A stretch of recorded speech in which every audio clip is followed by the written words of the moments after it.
meditasi adalah mencapai batin yang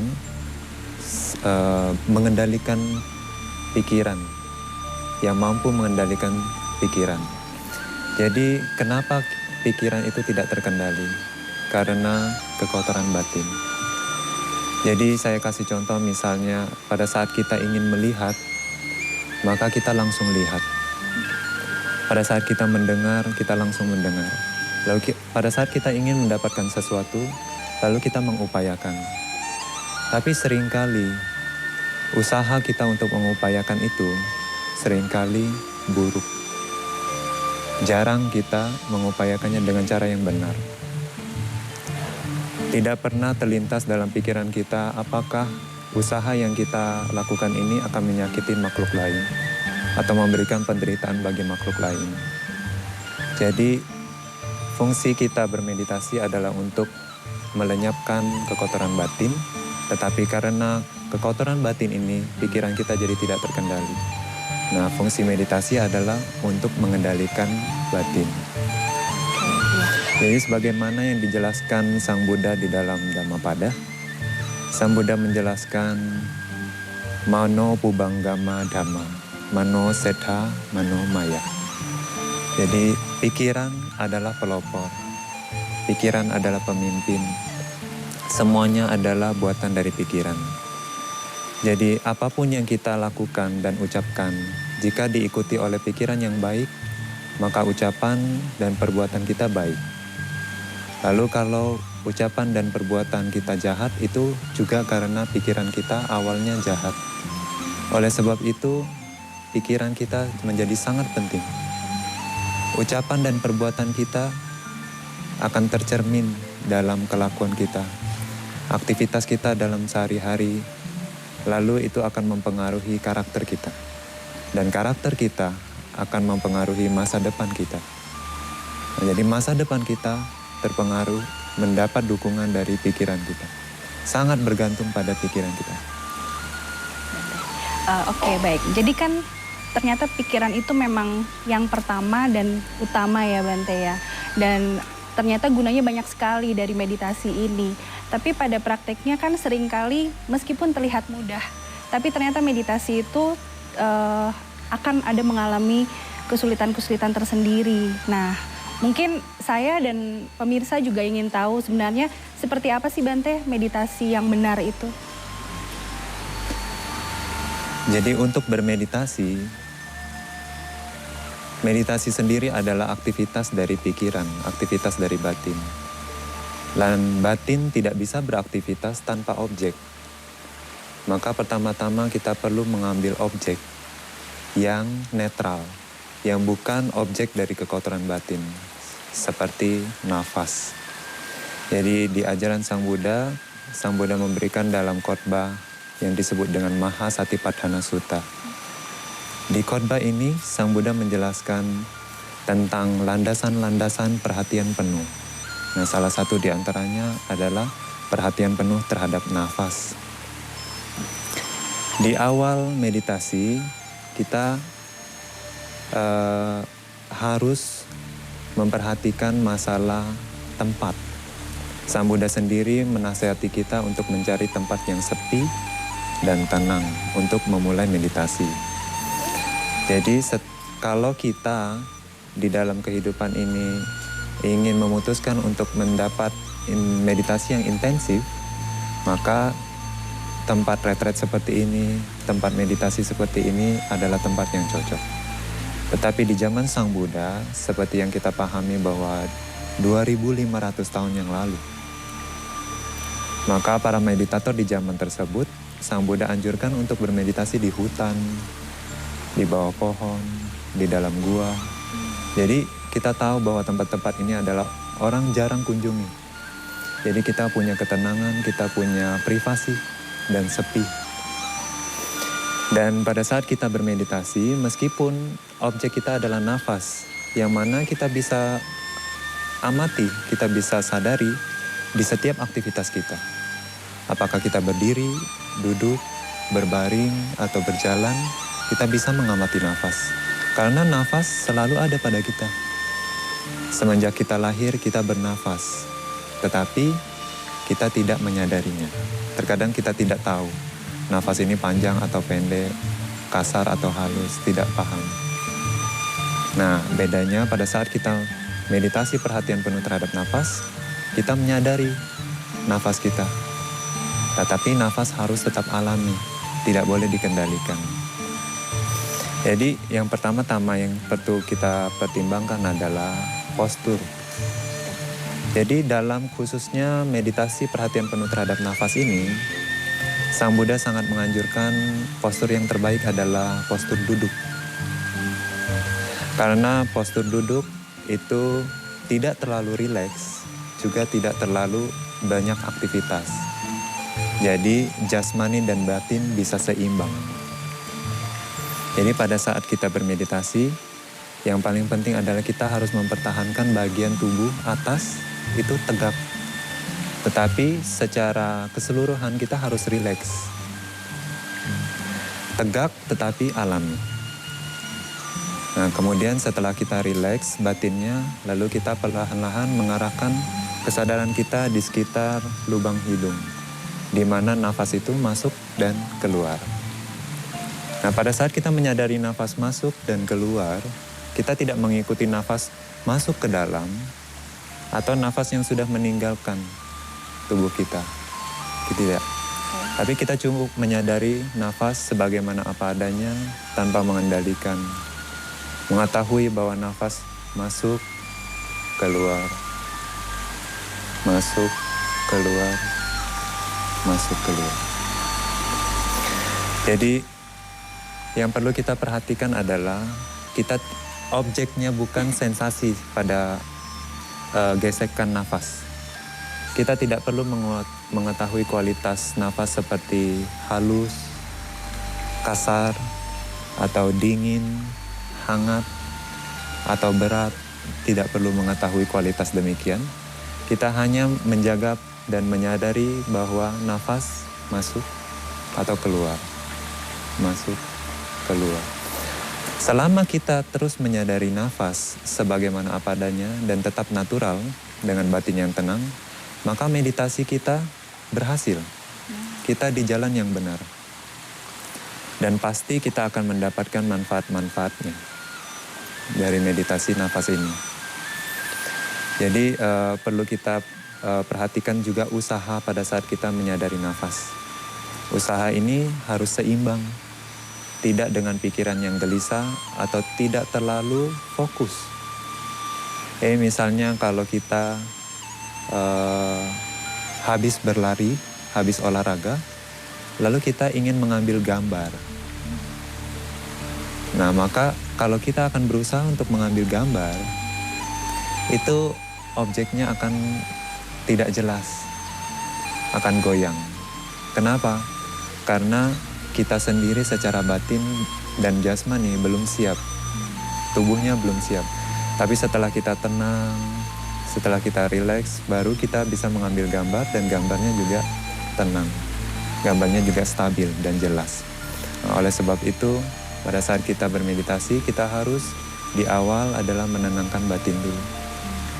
Kemudian mengamati nafas dengan batin yang tenang dan natural. Tidak berusaha mengendalikan, hanya mengamati nafas bagaimana apa adanya. Semakin lama, semakin baik. Jika kita bisa fokus semakin lama, maka batin akan menjadi semakin tenang. Tetapi kita harus tahu bahwa ketenangan ini bukan objek meditasi kita. Objek meditasi kita adalah nafas. Jadi ketenangan ini adalah produk hasil dari karena kita bisa mengamati nafas dengan waktu yang lama, sehingga batin menjadi lebih tenang, nafas menjadi lebih halus. Nah, kadang-kadang fenomena-fenomena akan terjadi, sensasi-sensasi, kita akan menyadari rasa sakit atau rasa hangat di dalam tubuh. Itu juga kita harus acuhkan. Karena kalau kita memperhatikan fenomena-fenomena ini, maka kita tidak lagi menyadari nafas, yang mana objek meditasi kita. Jadi selama kita bermeditasi terhadap nafas, kita menyadari nafas, maka kita di jalan yang benar. Lalu selanjutnya nih Bente, berhubungan dengan sekarang kan kita hidup di dunia yang serba modern. Nah sebenarnya meditasi ini kan sudah ada dari zaman Sang Buddha dulu, seperti yang tadi Bante bilang. Lalu sebenarnya apa sih relevansinya meditasi yang sudah ada dari dulu ini dengan kehidupan modern saat ini? Maksud saya apa gunanya untuk kita yang hidup di dunia modern sekarang ini, mungkin dengan relasinya dengan sosial kita, seperti itu mungkin.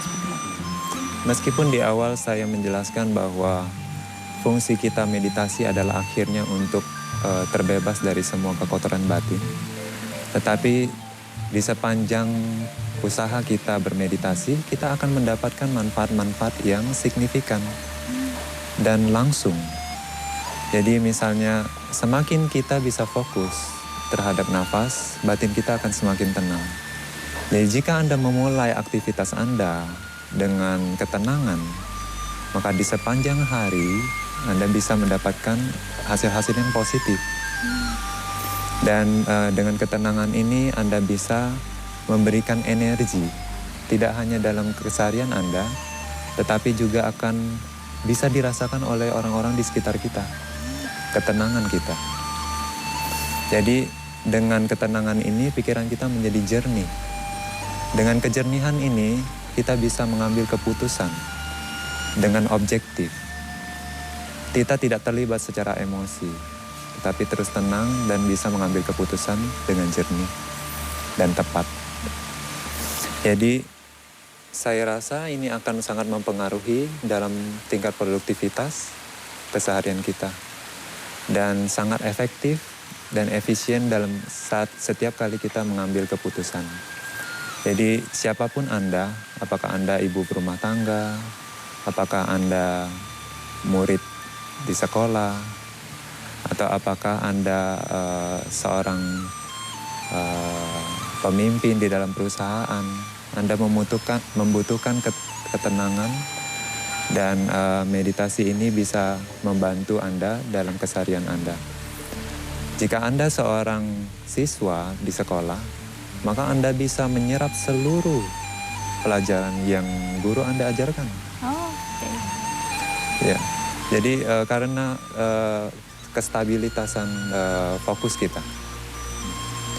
Jadi dengan batin yang jernih, dengan batin yang stabil, dan tenang, kita bisa memanfaatkan dan melakukan semua aktivitas kita dengan positif, dengan stabil. Satu pertanyaan lagi nih Bante, setelah pemirsa dan saya sendiri juga tahu bahwa ternyata manfaat dari meditasi itu banyak banget untuk kita. Pasti kita pengen juga untuk mulai praktek meditasi nih, tapi kan pada saat bermeditasi itu sendiri ada banyak hambatan-hambatan yang tadi seperti Bante bilang harus kita acuhkan. Nah, tujuan dari meditasi ini kan memang untuk jadi master of the mind itu sendiri. Tapi kan untuk pemula itu akan sangat sulit awalnya. Nah, dan supaya tetap ada di jalan yang benar, meditasi yang benar itu tadi, apa aja sih Bante yang perlu diwaspadai pada saat berlatih meditasi? Jadi pada saat kita berlatih meditasi, yang paling penting adalah kita harus tetap rileks. Kemudian jangan mengusahakan terlalu kuat. Karena usaha yang terlalu kuat akan membuat batin menjadi gelisah. Dan kita juga tidak boleh terlalu serakah. Kita tidak mengharapkan akan terjadi sesuatu yang istimewa dalam meditasi kita. Kenyataannya kita menyadari nafas sebagaimana apa adanya, dan realitanya adalah demikian. Kita tidak berusaha untuk menutup-nutupi, kita tidak ingin hidup dalam delusi, tidak ingin hidup dalam fantasi, tetapi kita berusaha sebagaimana apa adanya. Dan tentu sebagai pemula, meditator akan mengalami banyak masalah dalam meditasi. Misalnya yang paling dominan adalah pikiran yang mengembara. Karena kita dari aktivitas sehari-hari kita yang sibuk, stres, aktivitas yang beraneka ragam, warna-warni. Tentu pada saat kita mengamati nafas, nafas adalah objek yang natural, tidak berwarna, tidak menarik. Pada umumnya orang-orang akan sulit untuk mengamati nafas untuk waktu yang lama. Oleh sebab itu pikiran akan mengembara, itu sudah alami. Ya. Jadi sebagaimana kita berlatih naik sepeda, kita akan sering jatuh awalnya. Tapi kalau jatuh akhirnya kita merasa sakit, baru kita akan mengusahakan. Jadi tapi setelah kita ahli dalam naik sepeda, kita bisa naik sepeda sambil ngobrol, sambil melihat pemandangan. Kita bahkan tidak menyadari bahwa kita sedang naik sepeda. Begitu juga pada saat kita meditasi. Jadi kalau pikiran kita mengembara, kita harus disiplin. Kita harus tahu bahwa objek kita adalah meditasi terhadap nafas. Jadi tugas kita adalah menyadari nafas. Maka objek lain selain nafas bukanlah menjadi objek kita. Jadi pada saat pikiran mengembara dan tidak perlu marah dan juga tidak perlu menyesal bahwa saya sudah mengembara, saya tidak berhasil, saya gagal dalam meditasi kita. Bukan berarti demikian, karena ini proses. Ya, pada saat pikiran kita mengembara, kita dengan lembut menyadari nafas lagi, masuk, keluar, masuk, keluar, dengan pikiran yang tenang. Dan juga tidak terlalu berusaha untuk mengendalikan pikiran. Bahwa pikiran kamu harus di sini, kamu tidak boleh kemana-mana. Jadi anggap pikiran kita sebagai teman kita. Anggap pikiran kita seperti anak kecil. Kalau kita membawa anak kecil, mengajari anak kecil berjalan, kita tidak akan dorong dia dari jalan. Tapi kita hanya menjaga agar dia tidak jatuh dari lintasannya. Hanya sekadar demikian. Kalau kita terlalu mengendalikan anak kecil ini, maka dia tidak akan belajar berjalan. Dia tidak akan bisa berjalan dengan sebagaimana apa adanya. Tapi dengan kita menjaga, mengawasi, dia tetap berjalan, pada saat dia akan jatuh, kita berusaha menopang. Pada saat dia akan jatuh ke kiri, kita kembalikan dia lagi ke posisi yang normal. Jadi begitu juga pada saat pikiran kita mengembara, dengan lembut kita kembalikan menyadari nafas masuk, keluar, masuk, keluar. Semakin lama batin akan semakin tenang. Kemudian nafas akan menjadi semakin halus. Nah, kalau batin semakin tenang dan nafas menjadi halus, kita akan merasakan bahwa seolah-olah pikiran kita ini tertarik terhadap nafas. Kita tidak lagi secara sengaja mendorong batin kita untuk mengetahui nafas. Tapi karena semakin sepi, semakin tenang, semakin hening, batin itu menyukai objek. Nah, dia baru tahu caranya menikmati objek. Tapi pada saat itu jangan lengah terhadap kedamaian dan ketenangan yang kita rasakan pada saat mengamati objek. Tetapi objek kita tetap harus nafas. Jadi meskipun kita mengamati nafas dengan tenang, tapi ketenangan itu bukan objek kita. Objek kita adalah nafas. Nah, pelan-pelan dari situ, kalau ada fenomena-fenomena lain yang muncul, kita harus abaikan. Beberapa meditator merasakan fenomena seperti terpisah dari tubuhnya, atau merasakan ada suara atau sensasi-sensasi yang mengganggu, yang membuat dia takut. Atau kadang dia terjatuh, maksudnya dia ketiduran karena terlalu tenang. Nah, itu juga bisa terjadi. Dan tapi kita harus ingat lagi bahwa menyadari nafas. Jadi fenomena-fenomena ini kalau kita ikuti, maka meditasi kita akan melenceng. Kalau kita pegang erat bahwa fenomena ini adalah benar dan kita yakin akan itu, kita akan tersesat. Kita akan stuck, buntu. Kita nggak bisa progres lebih jauh. Tapi kalau kita terus menyadari nafas, masuk keluar, meditasi kita akan berhasil. Oke Bante, kalau gitu sekarang boleh saya minta kesimpulan dari meditasi ini sebenarnya seperti apa? Ya. Jadi awalnya kita harus mulai, karena kita tidak terbiasa mengendalikan diri. Setiap kali kita ingin melihat, kita langsung melihat. Jadi setiap ada dorongan dalam batin kita, kita selalu ikuti. Tidak ada pertimbangan bahwa apakah ini bermanfaat, apakah ini waktu yang tepat, apakah ini akan menyakiti makhluk lain, tidak pernah. Dan tetapi karena awalnya kita harus berusaha mengendalikan ucapan dan perbuatan dulu. Karena ini bersifat kasar. Lalu setelah kita terbiasa dengan mengendalikan ucapan dan pikiran kita, lalu kita mulai bermeditasi. Nah, meditasi ini adalah pengendalian pikiran kita. Sebetulnya fungsi akhir dari kita bermeditasi adalah melenyapkan semua kekotoran batin. Tetapi untuk bisa melenyapkan kekotoran batin, khususnya dalam ajaran Sang Buddha, kita harus berlatih secara bertahap. Ya, pertama-tama kita harus mengembangkan konsentrasi. Sebagaimana kalau kita ingin melihat dari satu gelas diisi air yang kotor, maka kita tidak bisa melihat dengan jernih. Tetapi kalau kotoran sudah memendam ke bawah, air menjadi jernih, kita bisa melihat kotoran dan air terpisah. Jadi kita bisa membedakan dengan benar. Kalau pikiran yang selalu tercemar oleh kekotoran batin, kita selalu melihat sesuatu itu bias, secara tercemar. Kita dipengaruhi oleh persepsi, kita dipengaruhi oleh image, dan kita terpengaruh oleh omongan orang. Nah, itu tidak baik.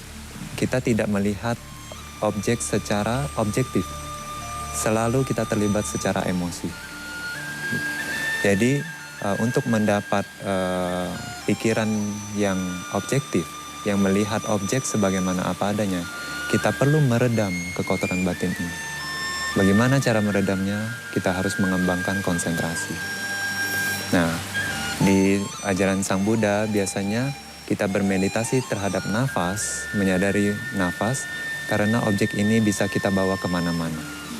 Jadi ini adalah objek yang sangat sederhana. Ini sangat penting untuk bisa cepat menenangkan pikiran. Nah, kalau pikiran kita tenang, maka sebelum kita menghancurkan semua kekotoran batin, sebelum kita melenyapkan kekotoran batin, juga kita mendapatkan manfaat-manfaatnya. Dalam kehidupan sehari-hari kita menjadi lebih tenang, kemudian ketenangan kita itu energinya bisa menyebar ke semua yang berhubungan dengan kita. Dan juga kita bisa menjalankan aktivitas kehidupan kita secara lebih efektif dan efisien. Dengan pikiran yang jernih ini, kita bisa mendapatkan kualitas hidup yang lebih baik.